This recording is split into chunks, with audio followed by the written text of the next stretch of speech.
you need a cadence. It could be a weekly conversation, a monthly conversation, and you need to have owners assigned to goals. So for example, 95% retention, there is a single person whose name is next to that goal. Now I have in that, he's a senior leader, so I don't need to talk to him every week. I would talk to him once a month. So we would have conversations and he would tell me what happened. He would tell me what he's planning to work on.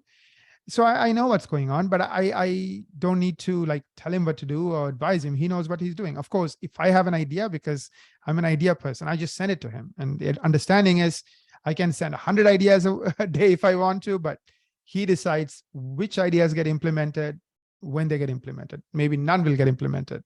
As long as the metric 95% or more of our clients are staying with us is happening, I back off. I don't say anything. That kind of delegation is important, but you can't just forget about it. You still need to have a conversation as the CEO, the leader of your business, so you know what's going on, because you might then notice something from what's happening on that part of your business and connect somebody else from some other part of your business and say, okay, you can help this person, or here is how you can collaborate together.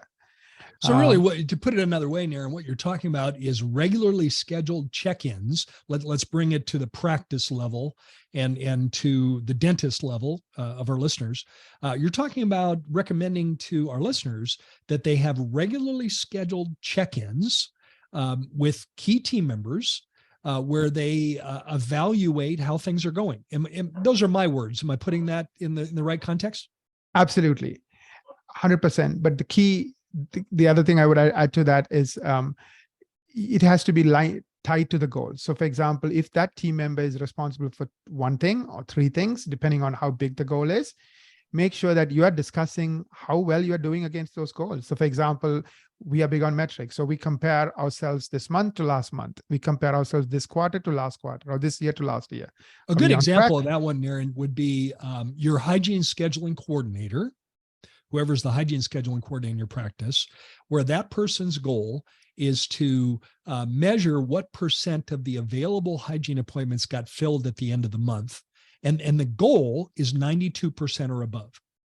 So in other words, if 92% or more of the available hygiene appointments were filled with a butt in the seat, then that person gets an A on the report card in terms of keeping hygiene filled at the appropriate level. There's an example, kind of a granular detail example.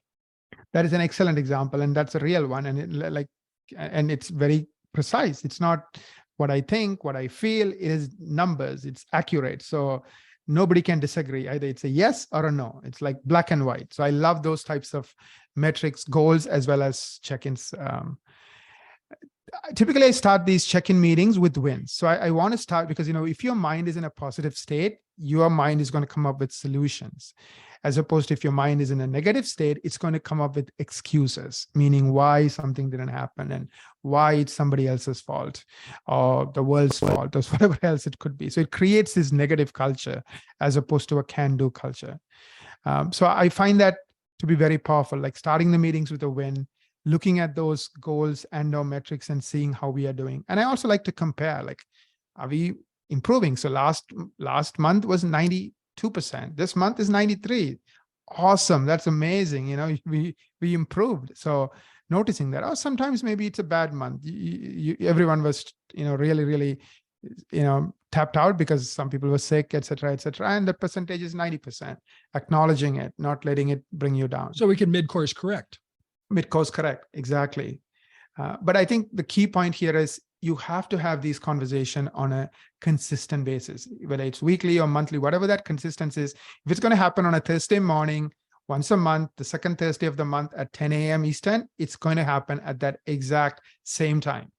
That's key. If you're just doing it whenever you feel like it, you're not going to get the outcomes you're looking for. It has to be like consistent.